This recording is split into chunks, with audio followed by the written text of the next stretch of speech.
الحمدللہ رب العالمین، تمام تعریفیں اس اللہ کے لیے ہیں جس نے ہمیں ایمان عطا فرمایا اور ہمیں اپنی آخری کتاب یعنی قرآن مجید کا وارث بنایا۔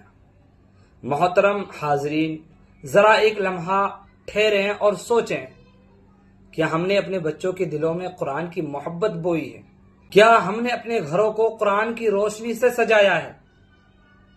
آج ہم دنیا کی تعلیم کے لیے کتنا دوڑتے ہیں، صبح اسکول، شام ٹیوشن، مگر قرآن جس کے بغیر نہ دنیا سنورتی ہے نہ آخرت، کیا ہم نے اسے اپنی ترجیح بنایا ہے؟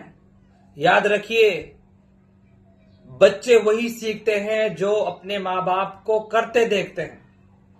اگر ماں فجر کے وقت قرآن کھول کر بیٹھ جائے، اگر باپ مغرب کے بعد تلاوت کرتا نظر آئے، تو بچہ بغیر کہے سیکھے گا۔ قرآن زندگی کا سب سے قیمتی حصہ ہے۔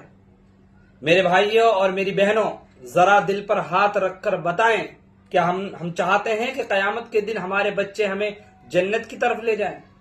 تو پھر آج ابھی اسی لمحے قرآن کو اپنے گھر کا مہمان نہیں بلکہ مالک بنا دیجیے۔